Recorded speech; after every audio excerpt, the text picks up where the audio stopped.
Hello, everyone, and welcome to episode number 228 of the Board Game Barrage podcast.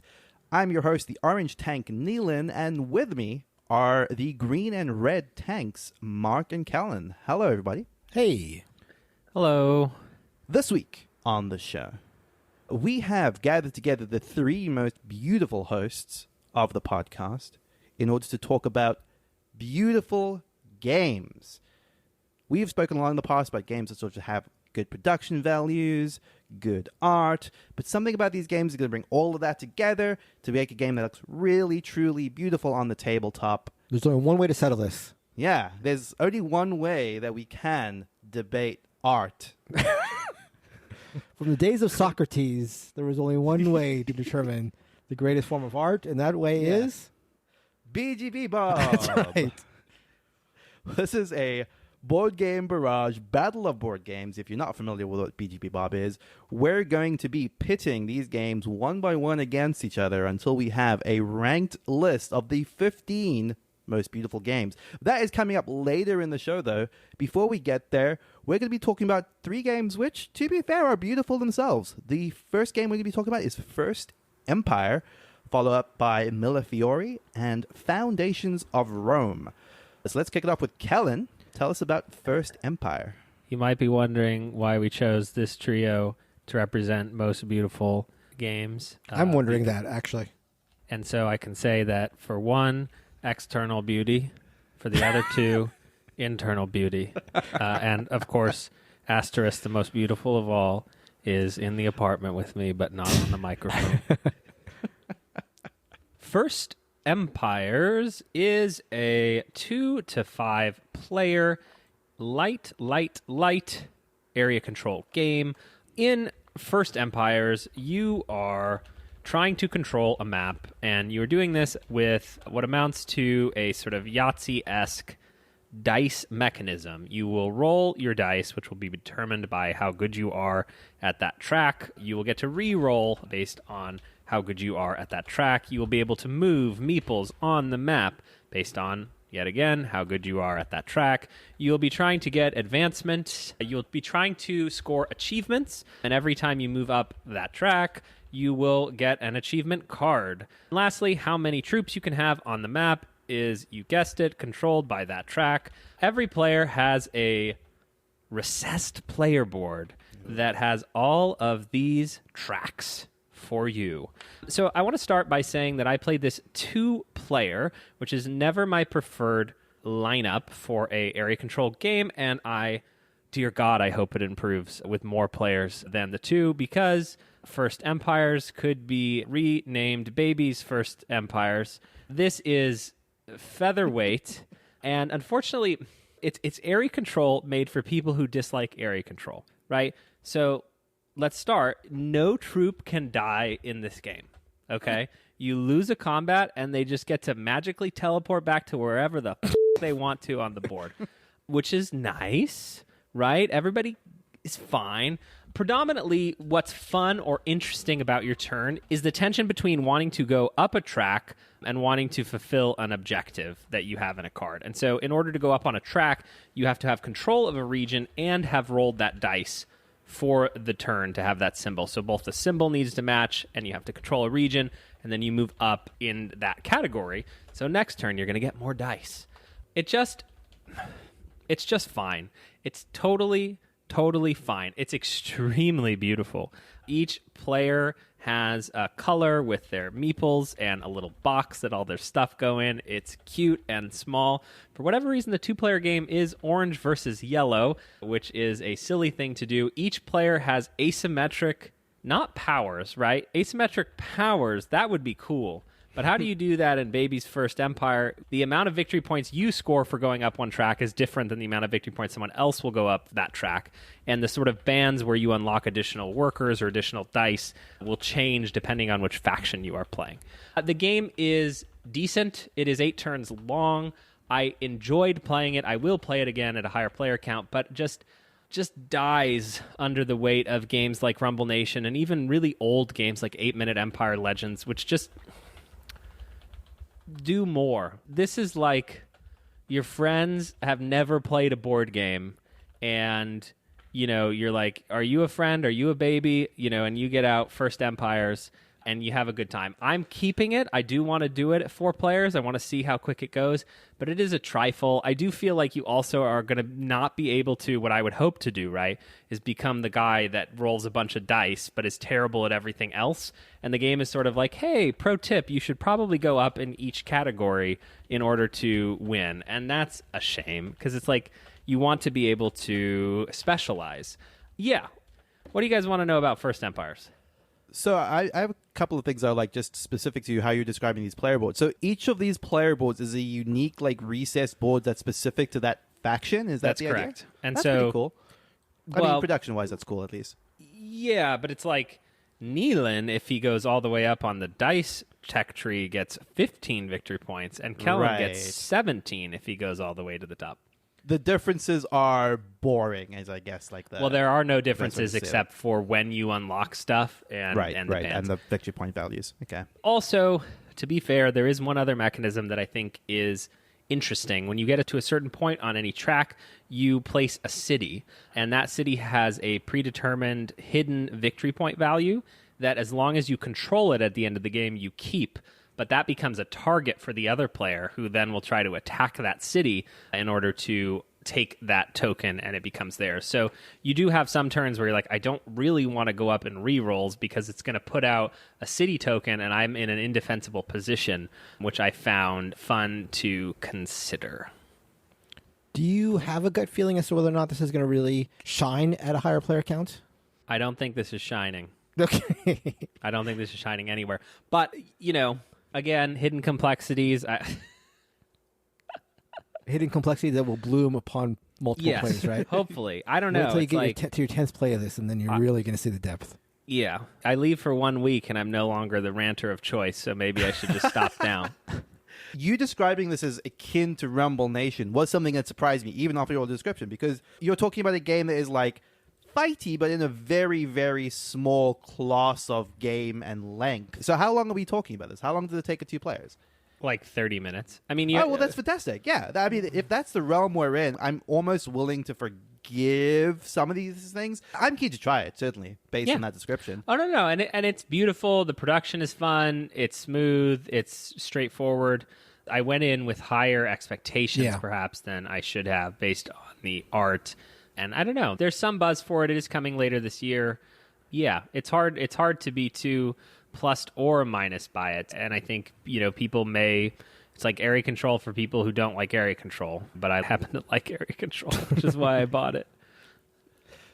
And that is First Empires, coming to America before the end of the year, I believe, from Sandcastle Games, the publishers of Res Arcana. So I'm going to be talking about a game by the only true and living Dr. Rainer Knizia, probably the podcast's favorite collective designer. I'm going to just go on a limb and say that. Mille Fiori is primarily a drafting game where what you are drafting is the ability to place one of your little diamonds into various areas where you are competing very directly with the other players. Now, what's kind of cool about this is each of these 5 locations on the map are pretty distinct from each other, and they each represent different mini-games. So, for example, one of the games might involve me placing my diamonds adjacent to other groups of my diamonds, and then whenever I do that, I score for every single diamond that's connected to the one I placed. So you can imagine that you're creating these long chains, other players are incentivized to cut you off, and so on. One of the other games is just a line of diamonds, and every time you get a diamond that touches one of your own diamonds, again, you're sort of doubling up your previously scored points. So other people want to break up your chains, so you're not just repeatedly hitting that area over and over again.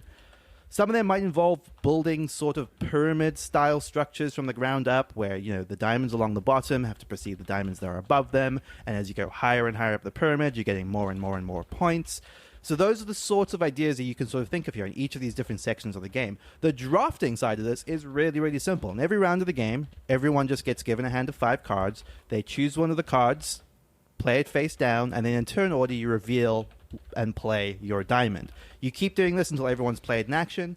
Pass your hand of cards one to the left. You do that 4 times in a round.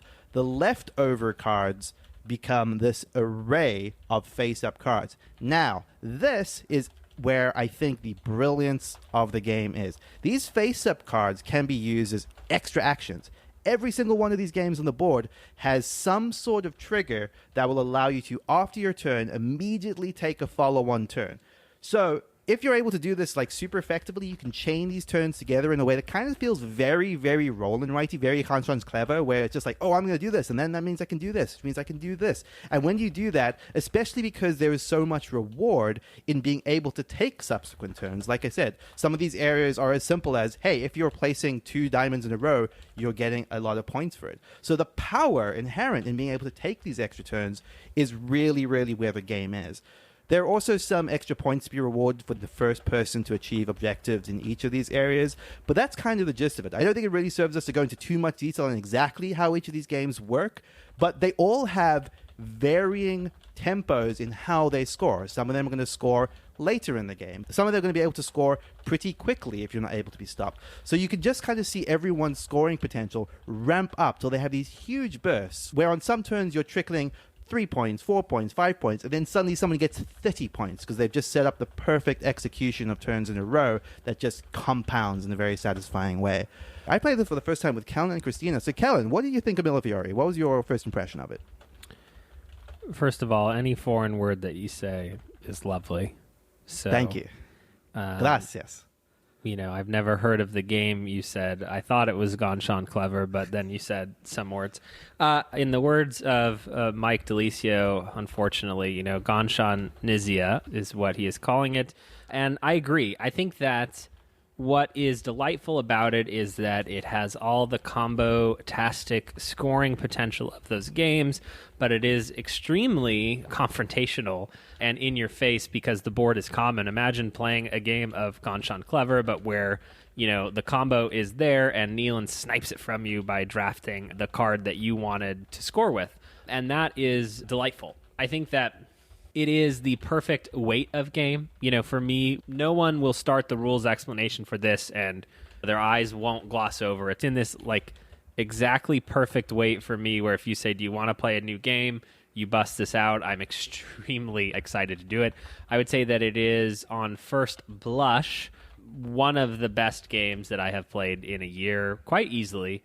I'm a tad suspect of sort of the balance of later turns and the end game condition as it relates to your ability to score. You know, you are building some combos over the course of the game where it's like vitally important that you get a certain type of card, and at the beginning of the game it's pretty wide open, you can be scoring everywhere, but near the end of the game it's very important to have a specific card if you've built your strategy around 2 of the 5 different types of regions, and then the game can end abruptly.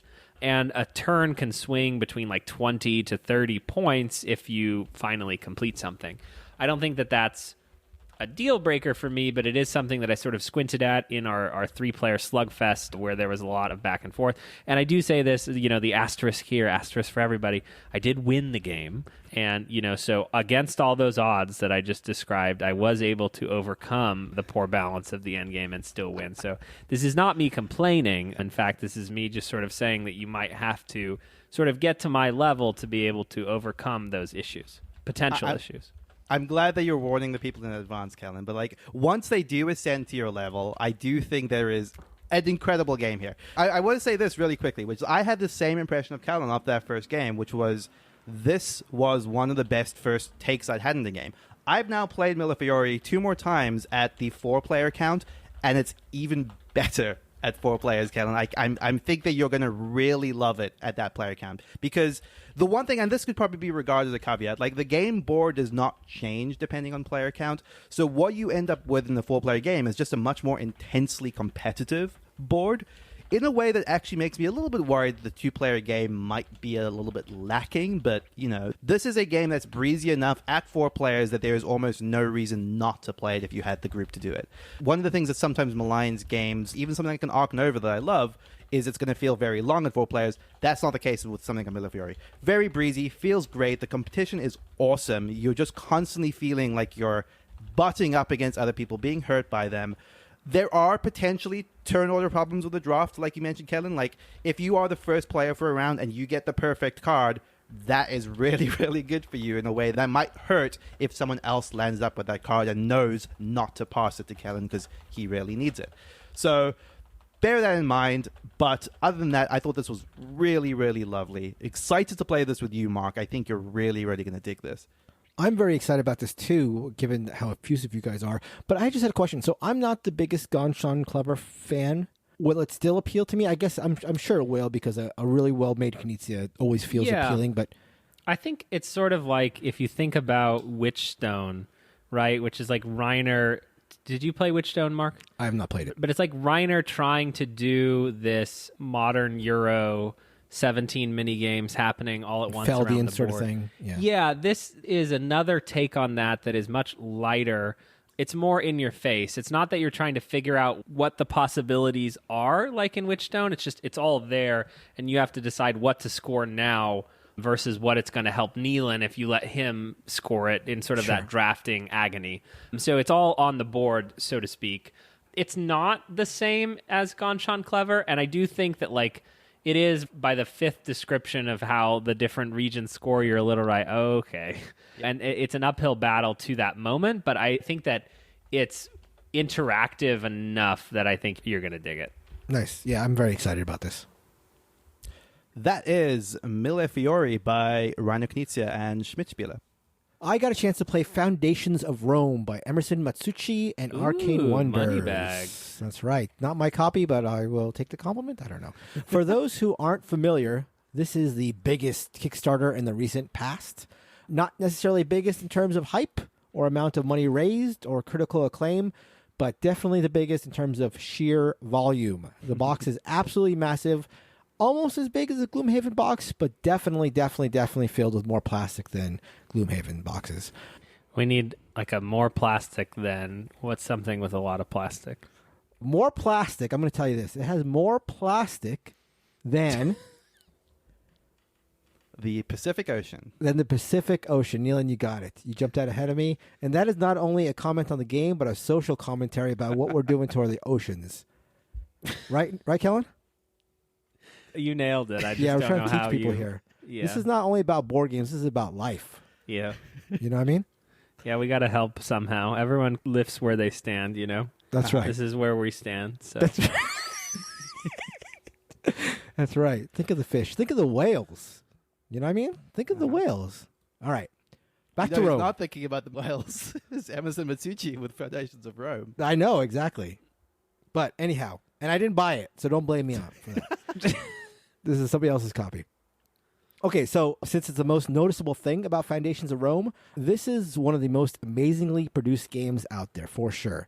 To skip ahead a little bit, this is a city building game where the players are jointly building Rome on a shared board, and building is a very apt description here because the only thing that you're adding to the board are buildings, and each building are these massive 3D sculptures. Some of them are super massive, these great hulking pieces, but each of them, every one of them is really well done. So as I said, the goal of the game is building the city of Rome. You're doing this with your opponents on a shared board, and so while you're all building Rome, you want to build it best. The way you do this is basically a two-step process. You need to buy cards that represent plots of land on the board, and then once you own enough plots that match a size of one of your buildings, you replace your plot ownership markers with the building itself. So if I have like a Tetris-shaped building I want to build on my personal board, I need to own the plots in that shape on the shared board of Rome, and then I can replace these plots with the building itself. So to step back really quickly, on your turn, you do one of three things. The first is to buy a card on the card row. These correspond to the plots of land on the board. So a card might say A5 or B7. And if you buy that card, you place a little marker in your color representing that you own that plot of land. So that's the first thing you can do. The second thing you can do is placing, as I mentioned before, buildings on the board as long as that building's footprint matches the plots you own. Let's talk about the buildings while we're at it. In addition to being these amazing plastic sculpts, they come in three types. There are residential, commercial, and I can't remember the last one, but they're basically like a scoring type of building. The residential buildings will represent the number of residents. At the end of every round, of which there are three, players will score based on who's placed the most residents. So if you place a residential building, it might say like 4, it represents 4 citizens or whatever. Whoever has the most citizens at the end of every round will score some number of points, with the person who has placed the most getting the most.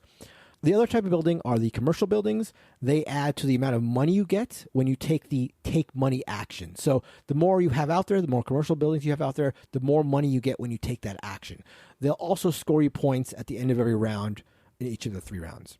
And finally, the last type of building, score based on the buildings that surround them. So some score based on being surrounded by residential buildings, others score when they're surrounded by commercial buildings, and so on. So buy plots is one, place buildings is the second thing you can do, and finally the third thing you can do, as I alluded to, is take money, which you want to get to, again, buy the plot cards. Okay, so this happens for 3 rounds with a scoring at the end of every round, and that is it. That's all there is to it. And in that vein, this game has been called deceptively light. You know, you have this huge box, you have these huge pieces, but the game is relatively simple. Now, I want to stress here the relatively part of it, because I just played this game at a Memorial Day get-together, and when we were setting up, we told the non-gamer who was there, who was interested but a little intimidated by the size of the box, that it wasn't really as scary as it looked. And then so we got everything set up, and we started teaching it, and then she bowed out because she just felt overwhelmed, and I really cannot blame her. I think this strains the definition of a family weight game. Feels much more like a medium weight game to me. I think it's like a 1.9 on BGG, and I think that's a little bit too low in my opinion. As for the game itself, I enjoyed it enough, but it sort of petered out. As I said, there are 3 rounds, and each round felt really different to me, at least. So you have the first round, and that's the round where we were all sort of jockeying for position. We're buying the plots of land. And again, you're buying plots of land throughout the game, but the first round seems like the most influential, the most important round to buy the plots, because you're sort of setting yourself up for the future of the game. So that was most of what happened in the first round.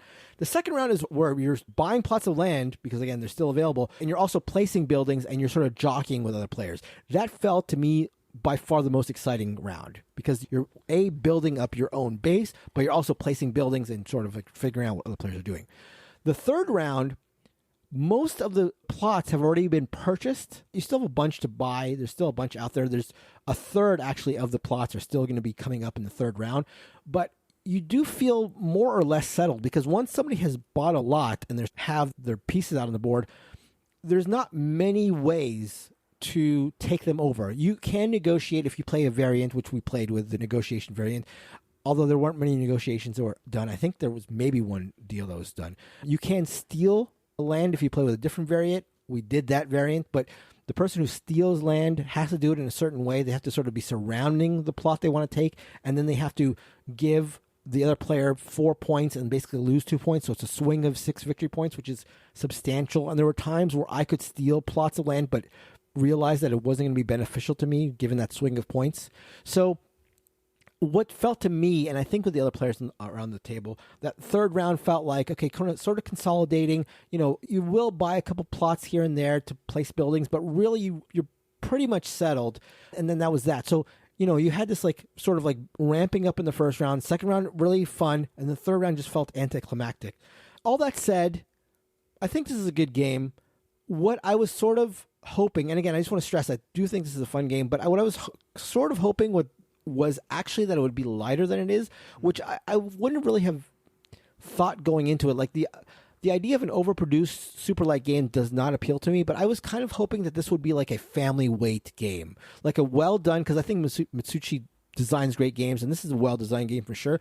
But like I was hoping this would be a game that would play well with like non-gamers in my life, like say like, hey, check this out, like all these big pieces, look how fun this looks. And actually it isn't very hard to teach, and here, let me teach it to you.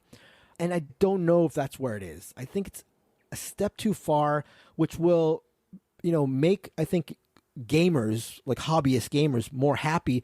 But is it gamery enough now that it's going to appeal to like hardcore gamers? I don't know. There are a lot of modules. We ended up playing, when the non-gamer bowed out, we decided to play with all the modules we had. Those include some really cool things like these shared monument buildings, which are like shared buildings that any player can build if they meet criteria and are sort of like souped up buildings. They're cool. They look wonderful, but they're not that stronger than other ones. They're just generally a little more efficient, so none of them really knock you out. We also played with asymmetric starting powers. Again, nothing really like knocks you out. There's a ton to choose from, so there's a lot of replayability there because you'll never play if you wanted to with the same power twice. So just a good game, but just it sort of feels like I'm not sure who this is for. Like, super expensive game, super souped up game. I feel like if you're going to do that, you go like super hardcore or very accessible, and it feels a little bit in a gray area. I think some families will definitely be okay with it for sure. It's just not, I don't think, a definite, you could bring this to mom and dad and they will definitely be okay with it once you teach the rules, if that makes sense. That sounds more or less in line, I hate to say, with all of the Matsuchi games I've played, where it sounds like you like it and there's a core of something that's good there, but not enough to elevate it to a game that necessitates its production values. Because I kind of felt the same about the Century games were kind of in the same ballpark, where my reaction was like, yeah, these are good, but they're beautiful, but is that enough for me to keep it? Like, it's not quite in the right weight class either way. Yeah, that's a tough one. I had a similar problem with Era, which was the other big plastic city building game, where again, the price didn't quite justify its weight, and it wasn't quite light enough to be like a game that I felt happy to keep because I could share it with everyone, or heavy enough to like really justify its price. Yeah, I don't know. There's something here that, and I'm sure I'm a hypocrite about 1,000 other games I own, that just the fact that 8,000 people, pledged over $1.2 million to make this, when like from what it appears like it could be like a roll and right? Or could it be done with a piece of paper? Like cartographer style, or like what was that other Rome? Yeah, game where Roman we were drawing? Roll. Yeah, Roman Roll is definitely the game that comes to mind. And this is the thing, like a shared city building game is very appealing, but I can't help but wonder if this could be done as something like a Roman Roll. Yeah, I mean, I think it's probably indisputable that it could. I mean, I think you could definitely do it as a roll and write, or just like a much pared down version. I mean, the production is so great that 1.2 million or however much money it got, it shows it's really well done. Each player has basically a box of toys, buildings in front of them, and each building fits into like a recessed section, and it's really well done. Setup and teardown is not as bad as it could be, but it's not great, obviously, with something this highly produced. Yeah, and it's good.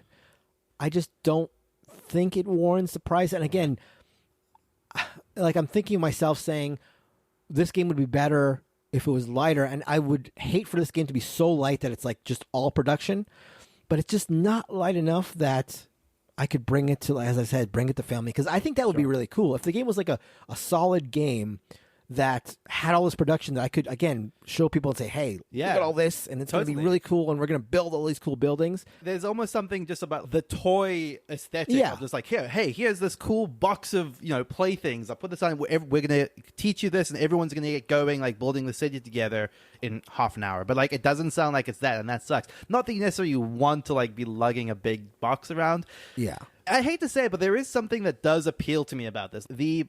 We're all building a city together out of chunky plastic does scratch something in my brain, but again, maybe once this comes down in price down the line, potentially.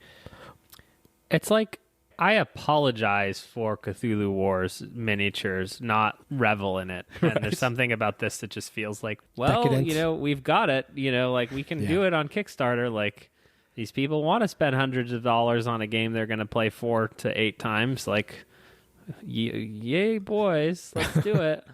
I don't know, and I could just be wrong. I'd be intrigued to try it, but everything about it sounds like a no-go for me. Yeah, I can't imagine this is a game that either of you would love. Like, I think you guys would enjoy it fine, but I can't imagine you'd love it. One sort of funny thing about it is, as you can imagine, probably, like, in the third round, you've got all these massive buildings, and you're trying to figure out, like, what spots are available. Like, everybody has to stand up because you literally cannot see the open spots from where you're sitting. So at the end of the game, there's a lot of, like, standing around and looking and like, okay, well, E5 is available. Where's E5? And like, oh, somebody puts their finger where E5 is. It's like over here, like between all these massive buildings, which is sort of funny. Anyhow, that is Foundations of Rome by Emerson Matsuchi and Arcane Wonders. So a couple things in the middle here before we move on from those 3 beautiful games to 15 more beautiful games. We love all of you beautiful people for all of the support that you give us on patreon.com/boardgamebarrage. This is a fantastic way to support the show. This goes towards all of the costs that cover the podcast. We don't pull money from this account for personal uses. All of this is going into buying games, buying equipment, buying the software that we use to cover board games and talk about them on this here show right here. Yeah, I'm the person who edits, and my computer has been stuttering in the last couple of edits, so we are going to be getting a new BGB computer to get those podcasts well edited and out to you all. So, and it is about time. It's 16 gigabytes of RAM is sure to up the quality of Mark's editing. That's right. Wait, Mark, why is there a copy of Crisis on the bed behind you? What's that all about? So, yeah, we greatly appreciate all of our Patreons, and some of the benefits that you can get are bonus episodes of the show. In fact, we're going to be recording one real soon for the month of May. These go out once a month. These are like behind-the-scenes looks at the stuff that we've been playing in video game land, watching TV shows, reading, all that jazz. A little bit more that just goes into what's happening in our lives rather than all the boring board game talk, which we know you're all sick of. There are also some cool Discord benefits if you're in our community, some secret channels that are exclusive to Patreon members only. So head on over to BoardGameBarrage.com/Patreon or Patreon.com/BoardGameBarrage to show your support there, and we would hugely, hugely appreciate that. The highest tier in Patreon, we want to just give a quick shout out to the only supporter of that. This is the only true and living fan tier. The only member of that tier at the moment is the Leland. Greatest benefactor. Yes, the single greatest benefactor is Leland, who was kind enough to pitch in at that tier. The benefit of that tier being we will play the game of your choice. No questions asked. So Leland has asked us to play a very specific configuration of the Game of Thrones board game, which we're all trying to get together to do at some point. That is patreon.com/BoardGameBarrage, BoardGameBarrage.com/Patreon. We also wanted to do a quick shout out to our merch store. That's at BoardGameBarrage.com/store. If you want to buy a t-shirt, a Board Game Barrage t-shirt, you can head over there to buy one. That helps us out as well. For what it's worth, these are priced not so much to support us financially, but just to spread the love that you might have for Board Game Barrage and the love that you have for us. Thank you so much. That's right. And as we've said, I think we've said this, that if you wear a Board Game Barrage shirt at a convention and we see you, you are qualified to play me at a game of Biblios immediately. No questions asked. The infamous holster sling, which Mark That's right. carries around with him. Sounds like a benefit for you. Very true. Very true. Okay, let's get into our feature topic of the show. We're going to be talking about beautiful board games. As we were setting this up, the question came up of should we discuss what it means for a game to be beautiful? A notion I immediately shot down because that's what this is all about. We are going to be debating live which of these games are more beautiful and why. And as I mentioned at the top of the show, we're going to be doing this BGBBOB style, Board Game Barrage Battle of Board Games. We're going to be putting these games into Pub Meeple's ranking engine, spitting them out into 1v1 fights. The rules of BGBBOB are as follows. Whomever submitted that game gets to pitch their case. We all then choose which of those games we think should advance. Once you have said, fire away, your vote is locked in and cannot be changed. That is the golden rule of BGBBOB. If you utter the term fire away, if you even start saying fire away, you say you're locked in. If you say you're locked in? Yeah. I don't You know could about change it. that. If you go like, frankly, then you're fine. Yeah. But if you stutter, if you go, you're fired away. You're locked in. That's it. Interesting. So let's kick it off with our first matchup. First up, in one corner, I submitted Photosynthesis versus Kellen's submission of Root. Now, Photosynthesis, I'm going to say, is one of those games that is so striking that when Kellen and I saw this at Gen Con, the very first Gen Con, pre-BGBOB, Kellen and I were but pups walking around Indianapolis with hearts in our hands and stars in our eyes. I don't know where I was going with that. But we saw this game of Photosynthesis. It was the new hotness. We trekked across town to play it. It was so beautiful. We had to give it a go. Photosynthesis is a game about planting trees. It is a lovely, lovely, bright, vibrant production. a good case for, what you were talking about, Mark, earlier with Foundations of Rome, but not plastic, not ocean unfriendly, beautiful cardboard colored trees all arranged in rows. Photosynthesis is gorgeous, still really striking. Wish the game was better. Less said about that, the better. Kellen, tell us about Root. First of all, before Kellen gets into it, Neil, real quickly, just as everybody heard, appealing to the neutral member. Mark, as you said. Yeah, I like it. I like it. exactly. I appreciate that. Yeah? You like that? All right, let's get serious here for a moment, okay? We're comparing Photosynthesis, a game from 2017 that no one is still talking about because it's to Root, which is a fantastically beautiful game. And I think it's helpful to define beauty as we're talking about board games. There is excess, right? Foundations of Rome. There is beauty, which is a combination of a beautiful production, beautiful artwork, but a box that exists unto itself. How's that for pretentious?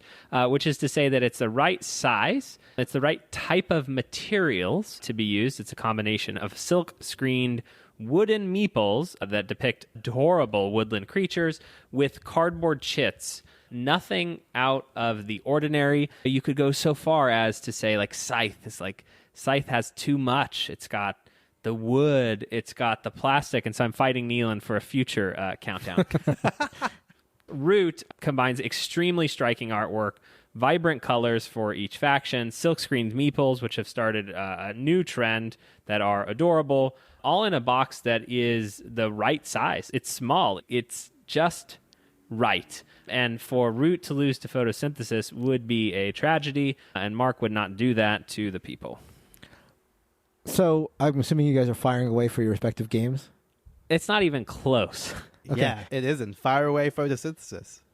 I'm going to say we didn't get into what qualifies as a beautiful game, and we did that on purpose, as we usually do, because it's, I came up with this saying to illustrate this: beauty is in the eye of the beholder. Oh, that's clever. That's clever. Yeah, you like that? You came up with that? Yeah, I did. When I was coming up with my show notes, because I do a lot of show notes for every episode, Yeah. I was like typing here, and I'm like, you know what? I can sum it up in one line. Beauty is, and what I'm saying by that, Kellen, is that like everybody's version of beautiful is different based on their own perspectives. You get it? Anyhow, I'm not sure, but maybe by the end I'll understand. So I will say, though, it's hard to divorce the game's beauty from its quality because Mark, Okay. I think also of the wanna say- whales, Mark. That's true. I did not think enough about the whales. But the whales aren't being hurt by Root. There's no plastic in the Root, right? I always think of the whales. I'm thinking about the whales now. You I think also will whales say, are going to love choking on those wooden bits? You think about that's a that? good point. Good point. You're swaying No. me. You're starting to sway me. I will also say there's a little bit of a Marco Polo 2 situation going here where another game in the family has pulled it down. Bosk. Bosk is nice, but it's like I got Bosk, I got Photosynthesis, the same sort of thing. Where's the excitement now? I've already seen this. So it's pulled down its cousin by being so similar. You know what they say? Another saying I came up with, Mark, is What's that? imitation is the purest form of flattery. Oh, it's a good one. Yeah, Photosynthesis was so beautiful that Bosk had to be like, you know what? We're going to do that. You know, Neelan, you have made a strong argument, but it is ultimately unsuccessful as I'm going Root fire away. Boo. There it is. Easy money.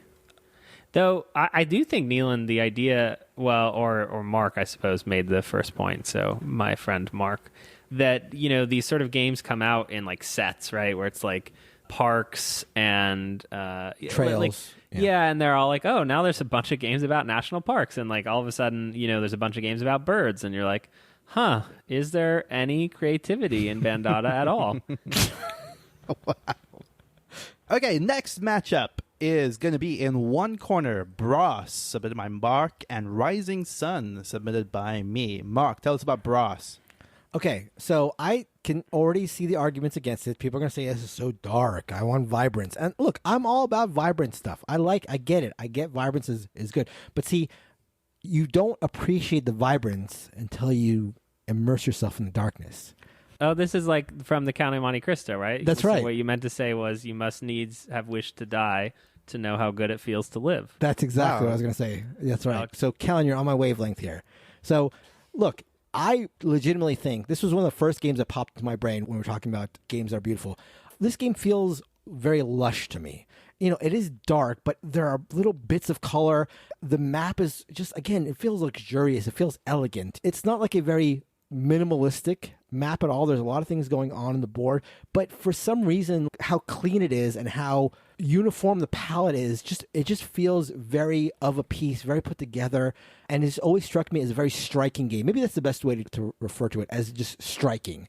This game is about industrial England, and it's about the coal mines, it's about the plants, and it's about the docks, and I think it's very evocative of that in a very striking manner. And this has got to be one of the newer versions of Brass. Yes, this is not the Fred edition from 1999 or whatever. Okay, just checking. This is a Roxley.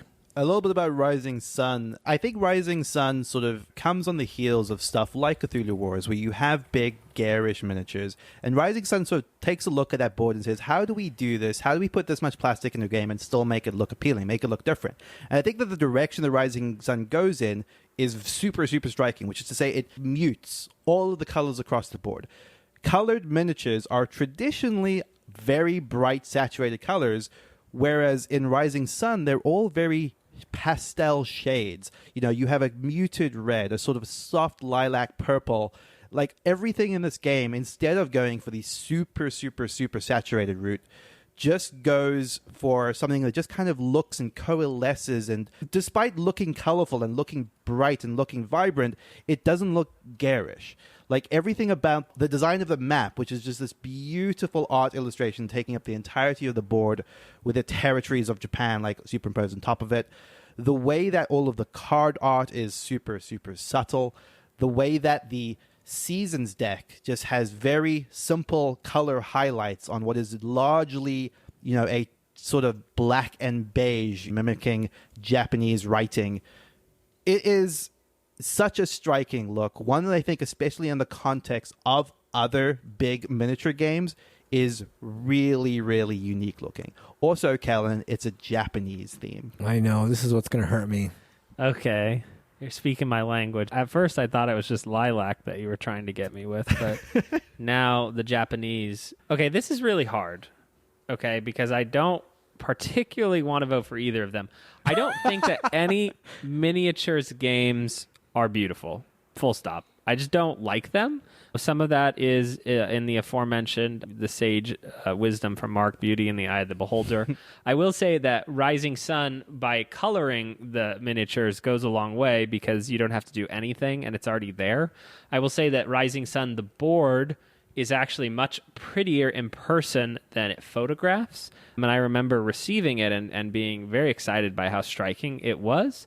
I really like the art style, but I actually think the reason that I cannot in good faith vote for Rising Sun is the physical manifestation of them on the shelf. There's like 37 boxes, which goes against everything that is beautiful in this world. Brass Birmingham, again, I don't know if I'm voting for the Iron Clays or for the game itself, but it's Brass Birmingham, Fire Away. Nice. Boo. That was a toughie. Okay, next up is Spirit Island in one corner and the Gallerist in the other. So I submitted the Spirit Island. So let me tell you about, this is actually a somewhat similar argument to Rising Sun in terms of the color tone. Like, it is a muted production, one that is so very striking on the table. I remember that the first Gen Con that Spirit Island was at, I was just struck looking at the small table where it was being played about just how different this looked as a production. The thing that Spirit Island really does quite beautifully production-wise is its miniature of natural wood for some pieces and just white plastic, which is something you don't see that often for the colonist pieces. And then you add to that all of the beautiful card art, what is ultimately a card-driven game. And it's again, all the card art is so evocative and vibrant in representing the powers of these spirits and how they are using natural forces like the floods of water, like bursts of fire. All of these things just very fantastically realized on the cards. I think very, very striking. The mix of materials really works in its favor in terms of the way it blends its art and its production and its game design. Yeah, that's Spirit Island. So the Gallerist is one of the Vital Lacerda games done by Eagle Griffin Games in these really lovely large boxes that are just very luxurious and plush. This is sort of along the lines of my argument for Brass. The Gallerist is about the art world, so you're already like sort of entering the game with that in mind. You have these little easels that where you're placing paintings.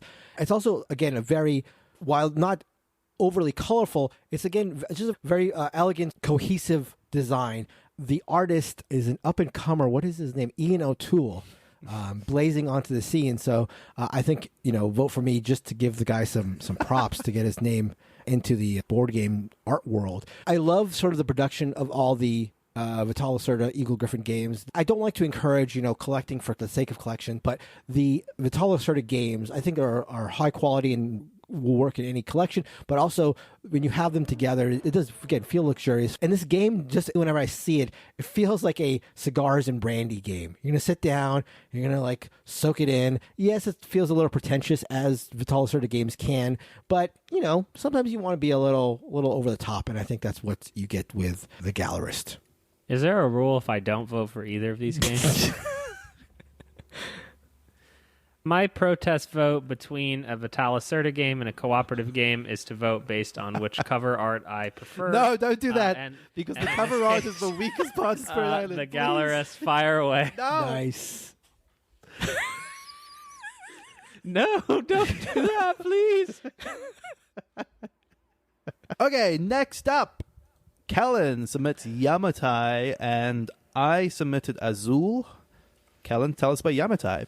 Yamataï is a Days of Wonder release from 2017, and I will start in the upfront. It is not my favorite of the Days of Wonder releases, but it is one of the most striking games I have ever captured for the Board Game Barrage Instagram.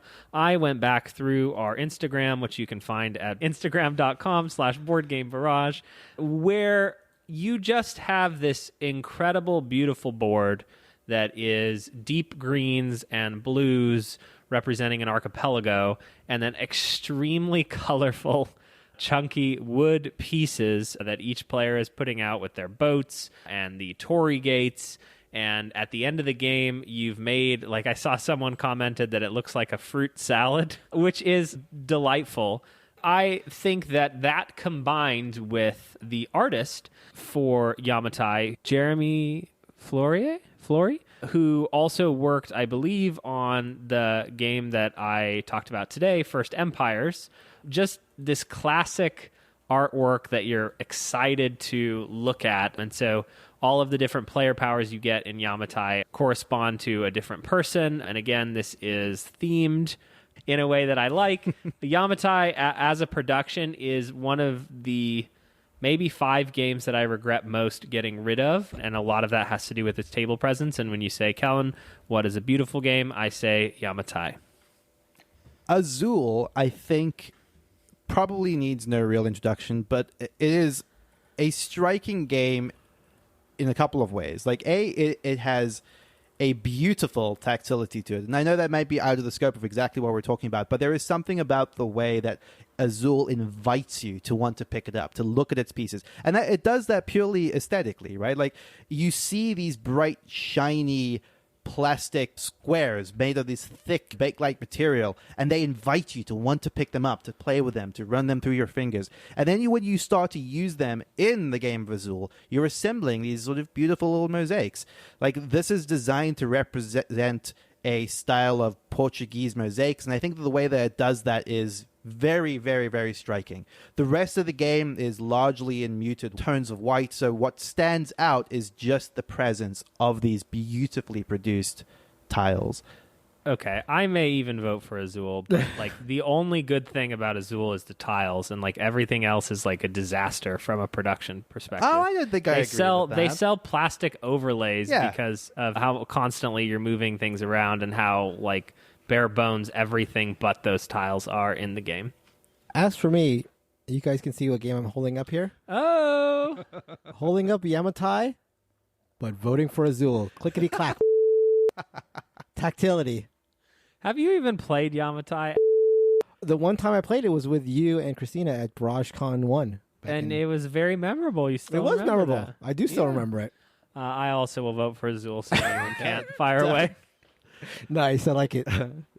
Next up is Agricola, submitted by Kellen, and PAX Pamir 2nd Edition, submitted by me. Kellen, tell us about Agricola. All right. So we have to be really specific, right, with all these different versions. The latest version of Agricola comes with animeeples. Okay, so you're getting your boars. You're getting your sheep. You're getting your cows. And those are little wooden animals that you are putting in fenced-in areas of your farm, and they are having babies, Uwe sex style, okay? Clemens Franz is a artist who is probably someone's favorite or someone's least favorite. As someone who's been in the board game sphere for a long time, there is nothing that provides more nostalgia than Clemens Franz illustrating a game. And Agricola has that charming feeling that you are putting together your farm. You know, it is a popular theme. You see it in video games with like Stardew Valley and Harvest Moon. And I think that Agricola even aired a little bit when it went to Caverna, which made it just a little bit fantasy. There's something just very pure about Agricola and the little farm that you're putting together and the little wood rods that you're doing to fence in an enclosure that has a warmth and a nostalgia to it that you really can't get anywhere else. That is Agricola, one of, I believe, the most beautiful board games ever made. PAX Pamir 2nd Edition. I think if it's any indication about how beautiful I think this game is, I did not like this game mechanically at all, but the production of this game is unlike anything else. The standard edition of this game includes this beautiful cloth board. The pieces are all these incredible looking resin chips and blocks that represent the troops and your control of the different areas. And that is kind of the extent of what makes up the main board of this game, is this very compact, very high production board using materials and using art that you've just never seen in a board game before. This is reminiscent of the region that it's representing in the Middle East in a way that just looks very, very inviting, very unlike stuff you've seen before in a board game. And then you add onto that just all of the beautifully designed cards, the way that their graphic design is very consistent with each other to create like a very cool color turn across the entire game. This is a incredibly, incredibly striking game. Okay. This is tough. So I had PAX Pamir on my short list. This was just missed my list. And I didn't have Agricola anywhere near my list. I didn't even think of it at all. But, Kellen, I'm going to give you this little card here. Okay? This card says IOU.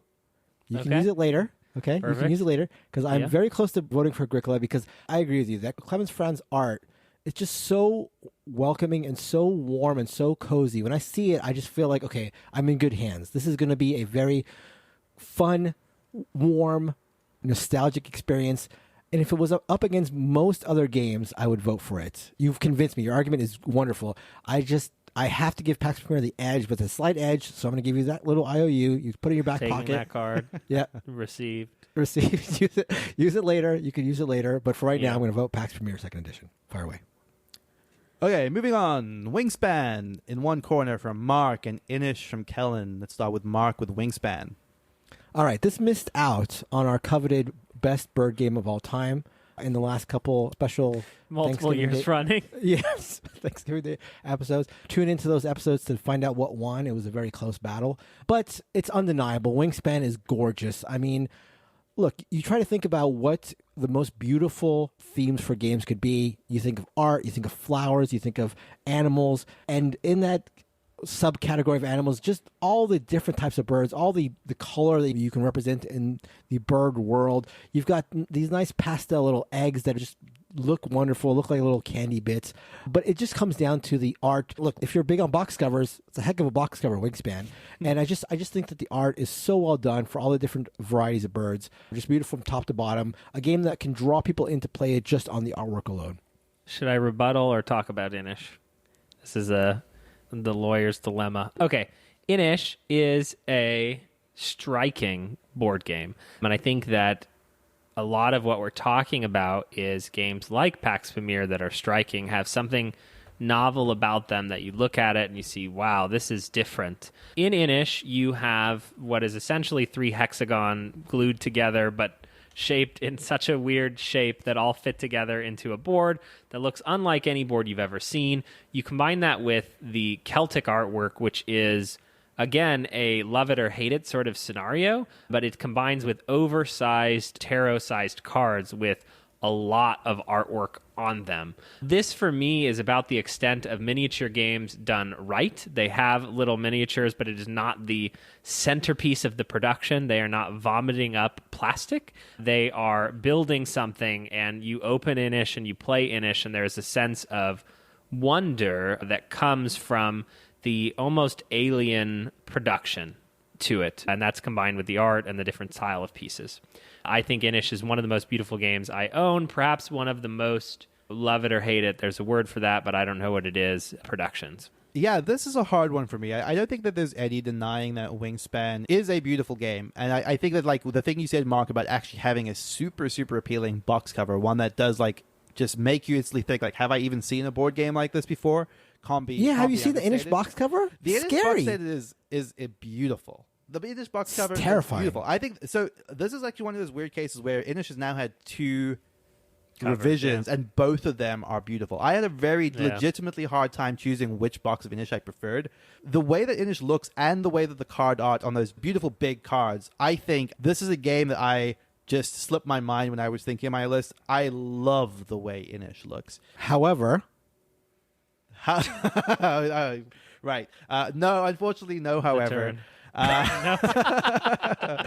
This is going to be a fire away on Inish for me. Inish, fire away. Okay, next up is Foundations of Rome by Mark and Startups by Kellen. whoa, talk about a difference in games. Whoa, baby. All right. Look, it's excessive. Foundations of Rome is excessive. But every once in a while, you just want a big sack of toys. And Foundations of Rome is a big sack of toys. Look, it's overproduced. No doubt about it. I am not backing away from that. It's overproduced. But it is beautifully produced. Like, it's not produced and, like, you just get big chunks of plastic that look dumb or whatever. These are beautifully produced pieces. It's very, very striking on the board. I mean, you have this, like, crazy-looking city at the end of the game. Not the greatest game in the world. Not a bad game. Not the greatest game in the world. But come on. Versus Startups? I love Startups, but come on. Excuse me, objection. This is not his time. Hearsay. I haven't even introduced the witness yet. Overruled. Bailiff, get him out of court. Dear Lord. Okay, look, the case for Startups, I think that there are these games that you pick them up, you hold them, and you're like, wow, I am glad I own this thing. You know, Arion is one that I remember really feeling like that, which was in that Onirim family where there's this, like, color and tone to it. Oink Games, I think, has a similar ethos, and I think Startups is the best representation of that at all. It is a two-tone, you know, it is green and pink, where the iconography and the just graphic design sort of reign supreme. It is very vibrant, it is very bright, it is very slight, but I feel extremely comfortable, you know, representing Startups against the masturbatory Foundations of Rome. I really do. Like, and I'm not just trying to convince you. Like, I would take this 11 out of 10 times against a game like Foundations of Rome. It is a beautiful deck of cards. Each suit has an icon that is adorable, that has something going for it. There are little colored pieces that represent each one. And again, you have that two-tone, which is, for whatever reason, I really like. It's the green cover with the pink text, but then the back of the box is pink. You hold it in your hands, you flip it over, and you're like, wow, I am grateful that I own this thing. And that is Startups. Look, if you're going to wait for me to argue that Foundations of Rome isn't masturbatory, you're going to be waiting a long time. But, I mean, look. The thing that's hard with this is that, I get Kellen's point with Foundations of Rome. I almost hesitate to call this beautiful, but it is appealing. Like, it does have, like, a presence that, I mean, it hooked me. Like, as you were talking about it, despite you saying bad things about it, I kept looking at it and thinking, I kind of want to own this. That said, I don't know. This is not going to win this fight. I'm going to say this right now, Mark. For me personally, What? But because the thing about Startups, I think that is so striking. I agree with Callan. This is the beginning and end of the Oink art design appeal for me, where like all of the cards in startups are just like, I want to say they're just like two-tone cards, like white and one other color. Like it's a very, very specific choice that just makes it look pretty different from most games. And that's kind of the Oink thing. They are delivering something that doesn't look like anything else, and they're doing it in these tiny, adorable, small boxes, which, you know, to your point earlier, couldn't be more opposite from what Foundations of Rome is trying to say, which is like, here's what I am, I'm big, and notice me. I'm going to say startups, fire away. Done. Cannot believe it. Okay, Root by Kellen and newcomer Arc Nova from Mark. So look, as I said earlier with Wingspan, I just love the idea of a game themed around animals. I think animals are a way to have a wide variety of very lovely things with a lot of different colors, a lot of different styles, a lot of different aspects to them. And look, the like sort of foundation, I think, of a lot of board games are the cards. When it comes down to it, you get most of your variability, most of like where games happen are in the cards. And I just love this big stack of animal cards that just look beautiful. And this is maybe me being an animal lover peeking out, but I just love going through all these cards and seeing all these animals from around the world. The idea that you have like a zoo and you're building a zoo is very appealing, but it just, for me, this all comes down to just like having this big stack of animal cards. It sort of is evocative to me of like being a kid and having like that ABC of animal book when you're a kid and just flipping through and seeing all the different animals from around the world. Just really cool. I'm a guy who is, as I've said, a sucker for flavor text and cards. This is not so much flavor text as in just the art itself, but I love it. I love seeing all these animals. I think it's the same argument, right, for Root versus Arc Nova. I do think, again, Arc Nova is stock photography that's been run through a filter. That's fair. It's fair.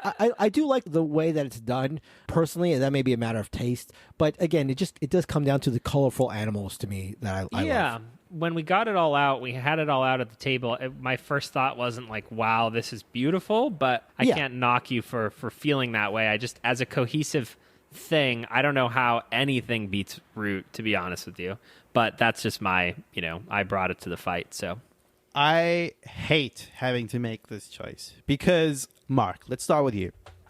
Arc Nova is a great game. I would not say that its art is part of that appeal to me, or I would say not the way it looks visually. I do get where you're coming from. I do think that like the having like all of the cards in your tableau and having your zoo built out exactly, those components are like quite lovely. The way that your zoo tiles look and cohere together, all of that looks great. And I do think that the cards, which is like their array of animals, is like very, very striking in a way that terraforming is. But I do think that the problem with Arc Nova is it is just this mess of like icons and colors and clashes. It doesn't have like a consistent through line to it. On the flip side of this, I'm going to be one of the few people in the world that really doesn't like Kyle Farron's art all that much. I don't know that I love the way that Root looks, and I don't know what to choose here, but I think... Think about it. You got like a anteater in your thing, and you got a mountain lion, and you got a bald eagle. Look, you're an American. Think about the bald eagles. You got a bald eagle. I'm sorry, Mark. I really am, because like this is like choosing two bad choices for me. But at the very least, I think Root has a consistent style, even if it's not my consistent style. I'm going to say Root. Think of the anteaters, Neelan. Think of the anteaters. You've disappointed the anteaters, Neelan. They hate you now. It wasn't even close, right? That was that huge uphill battle, and he was like, he was trying to let you down easy. I actually think it was hard, because I genuinely don't think I like the look of either of the games, to be honest. Okay, we are now firmly into repeating contenders, so let's get moving with Photosynthesis and Arc Nova. I'm going to say that this is a clear Photosynthesis for me. Kellen? The cover art for Arc Nova, like, what the hell is is beautiful. I do like the cover for Arc Nova. What do you mean? Elephant? They're like on top of a leaf. It's not even. Where's Noah's Ark? God. Where are they? I don't understand. It's not a zoo. It's not Noah's Ark.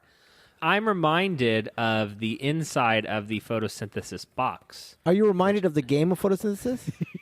No, don't remind me.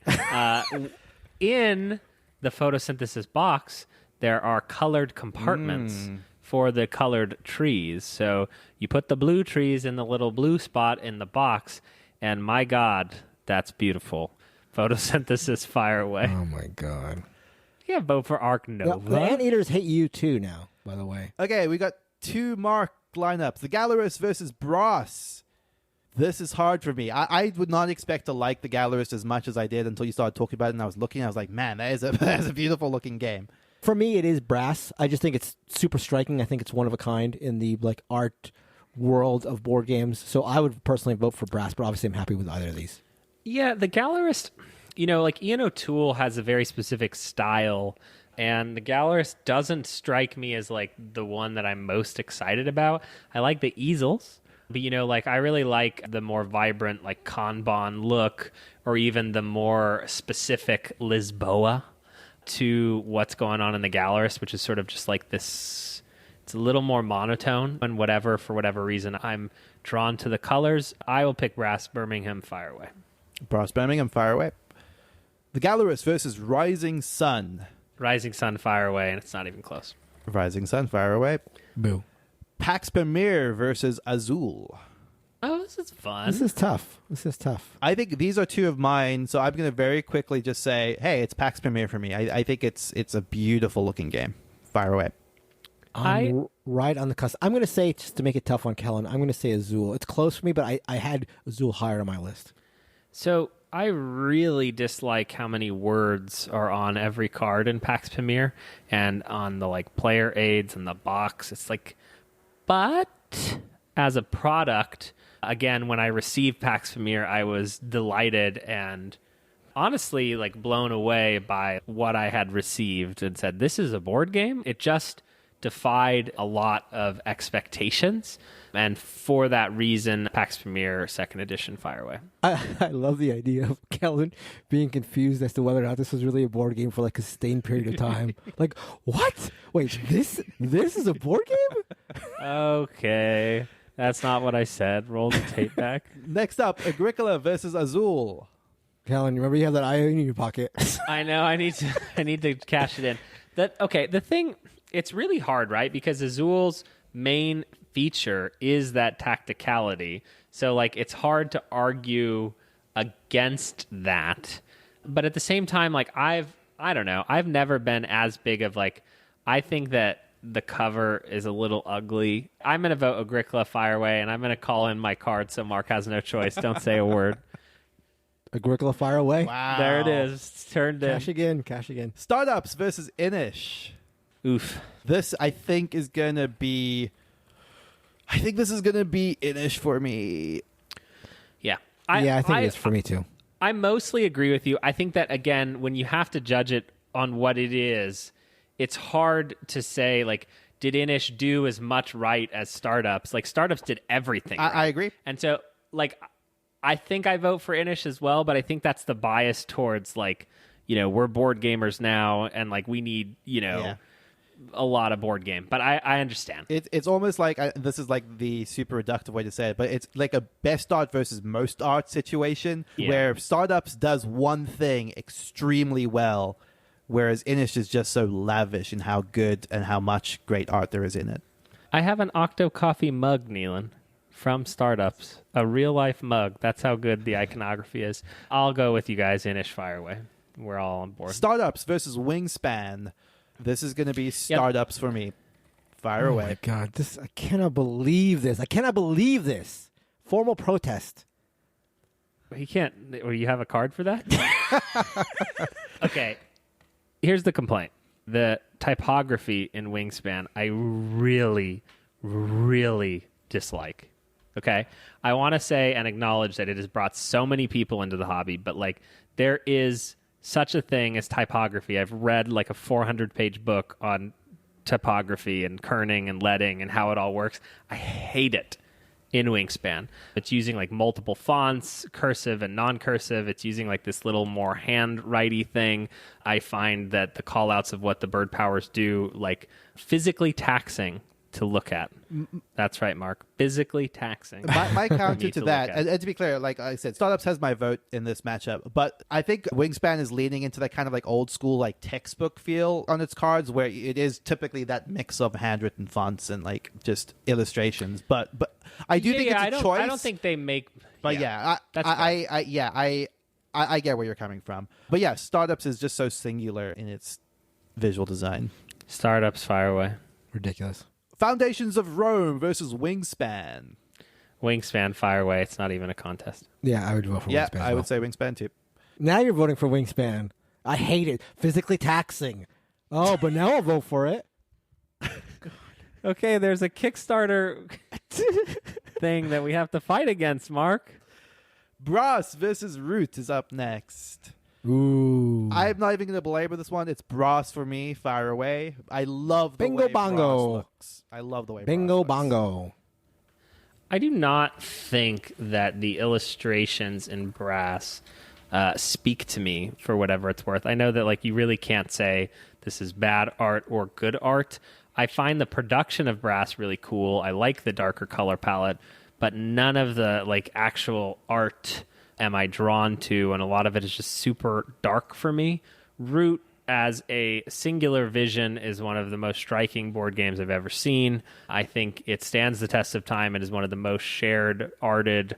Everyone on Board Game Instagram gets mad love for Root. And, you know, whether that's not there's no objective truth here, but for me, it's definitely Root, fire away. It's down to you, Mark. Oh, down to me. Opening Brass and looking at it is like falling into a lush bed with velvet drapes and covers and just like Coal and oil. that's right. Like And it's there will be blood. exactly Daniel Plainview. Bingo. Do it. Say the words. Brass fire away. I look around at other people and see nothing worth liking. Why don't I own this? Rising Sun versus Root. Ooh, toughie. Again, I really like Rising Sun from a beauty perspective, and I would say, again, it's the best miniatures game I've ever seen, but it is not enough to overcome the wood and cheer of Root. Fire away. This is Rising Sun for me. Fire away.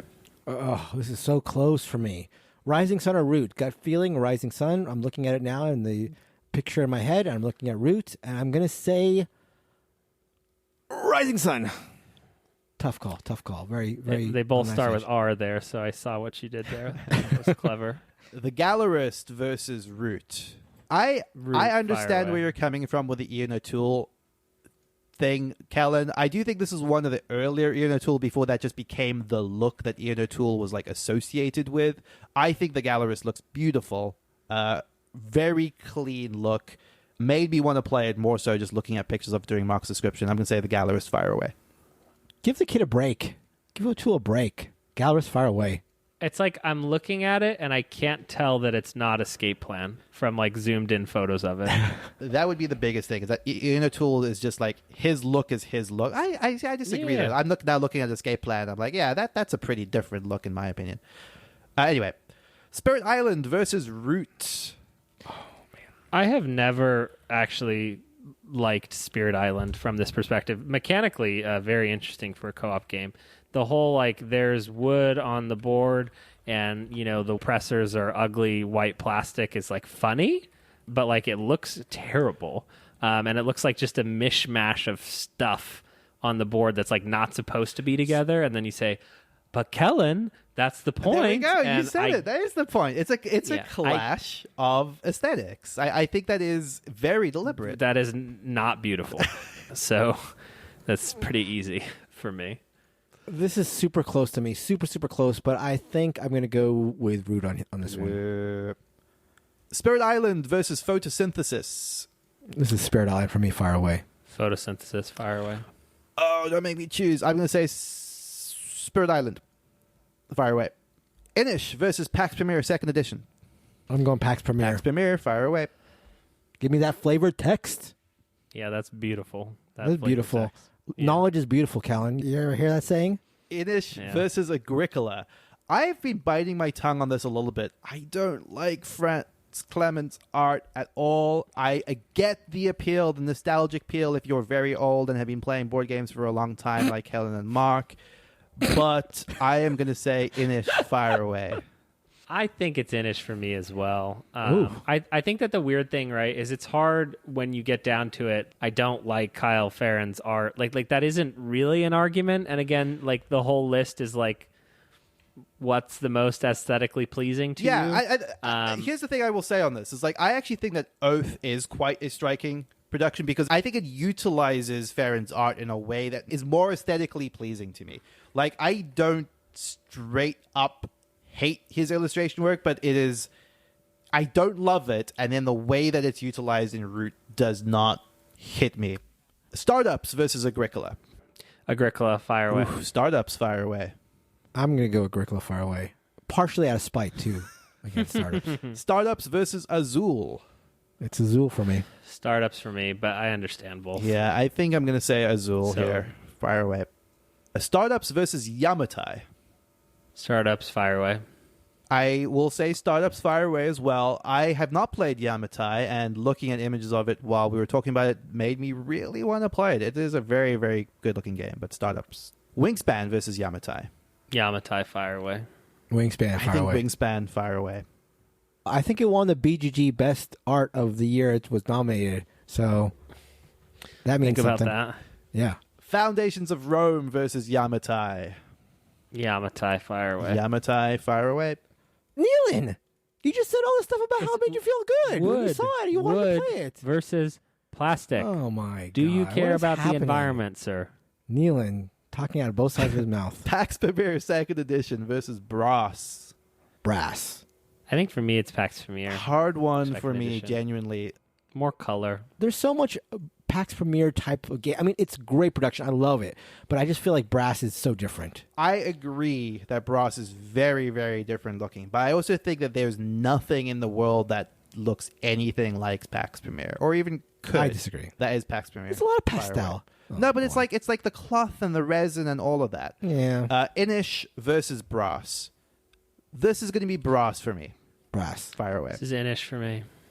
Inish versus Rising Sun. It's Inish for me, fire away. It's more focused, but I think I might like the actual illustrations in Rising Sun better. I'm going to say Rising Sun. Oh, so it's up to me? This is tough. God. Inish, Rising Sun. I'm going to go with Inish. Just different art. Rising Sun versus Agricola. No contest for me personally. Rising Sun. Kellen, we could do Agricola here. We could push it through. Just a spider. Yeah. I think it's Rising Sun for me at this point. Okay. I picked Agricola, but Rising Sun, fire away. Agricola versus the Gallerist. The Gallerist fire away. Gallerist far away. Moving on. Agricola versus Root. Root, fire away. Root fire away. Yeah, I'll give it to Root here. Agricola versus Spirit Island. Agricola, fire away. Spirit Island fire Oh. away. All right, I'm going to do one last push for Agricola here, but that's it. This is the last of your nostalgia. Yeah, my nostalgia has dissipated. Spirit Island Yeah, it's versus run out. Azul. Azul, fire away. Azul far away. Azul fire away. Spirit Island versus Startups. Startups, fire away. Spirit Island far away. Ooh, this is tough. Startups hadn't been on my shortlist at all, or even one I had considered. But God, looking at it, it is so striking. I'm going to say Startups fire away. Wingspan versus Spirit Island. Wingspan far away. Spirit Island. Yeah, for me, fire away. it's got to be Wingspan. I don't get the Spirit Island. Again, the individual illustrations on the cards I sometimes get excited about, but that's kind of where it ends for me with that production. So Wingspan, fire away. Spirit Island versus Yamatai. Yamatai, fire away. I would go Spirit Island. I'm going to say Spirit Island as well. Fire away. Yamatai versus Photosynthesis. It's so hard to not vote for the game that's actually good. I'll save us some time here. I think this is Yamatai fire away. Yamatai was a game that Yeah, was not it's on my Yamatai for me. radar until I started looking at pictures of it. And yeah. Cool. Foundations of Rome versus Photosynthesis. Foundations of Rome. Come on. I think I have to say Photosynthesis fire away. Photosynthesis, fire away. Foundations of Rome versus Arc Nova. I think Foundations of Rome for me, just because there is chunky appeal there. I would go Arc Nova, I think. Just the Foundations of menagerie. Rome. The menagerie, Kellen. You love menageries. And we're done. Stop. Oh, we're done. All right. Countdown. Okay, here we go. We have 15 of the most beautiful games assembled into one list. Let's start at the bottom. Number 15, Arc Nova. Boo. Thank God. Menagerie. Menagerie. Number 14, Foundations of Rome. Yeah. Number 13, Photosynthesis. Where's the love for masturbatory stuff? You do that in Yeah, private. that's the Mark. bonus podcast, Mark. That's true. Number 12, Yamatai. Number 11, Spirit Island. Number 10, Wingspan. Number 9, Startups. Number 8, Azul, lower than I expected. Number 7, Agricola. Number 6, Root. Number 5, The Gallerist. Number 4, Rising Sun. Number 3, Inish. Number 2, Brass. And the most beautiful game is PAX Pamir 2nd Edition. A fine list. Slightly out of order, but I'll take it. I thought it was objective now. Yeah, this is now as official, as objective as it gets. PAX Pamir, nothing looks quite like it. Super happy to see that at the top of the list. It confused Callan as to whether or not it was even a game. So Yeah. there's no higher Okay. praise. Well, I want to go out with just something that came to me while we were recording, which is that everything has beauty, but not everyone can see it. Wow. And that was obviously me, not Confucius. We've all come up with some incredible sayings this episode. What a beautiful note to end it on. Thank you all for listening to this week's episode of the show. You can reach out to us at our email at boardgamebarrage@gmail.com or on all of our social media. We are on Facebook, we are on Twitter, we are on Instagram. You can find us there. We also have a Discord, boardgamebarrage.com/Discord. If you want to discuss our takes on beauty and tell us why we were wrong, which we weren't. Objective facts. Thank you as always to Heart Society for our intro and outro music. What's on your mind, kid? Goodbye. Goodbye. Stay beautiful. I'm hot. I'm ready. I want you to save me from myself. Almost as big as a Gloomhaven box, but definitely filled with more plastic than Gloomhaven boxes. We need like a more plastic than what's something with a lot of plastic. More plastic, if you can believe it, than, Neelan, say it. Wait, what am I saying? I don't know. More. I think Cthulhu Wars has a lot of plastic. Has got more plastic like than something Cthulhu Wars. else. Yeah, something funny, Neelan. Like a doll. Yeah, more plastic than a doll. Yeah, And then yeah, they yeah. can put that on the box for the Totally. reprint. Yeah, right. I do see why you asked for me to like pull this out as the doll expert. Yeah. No, more plastic. I'm going to tell you.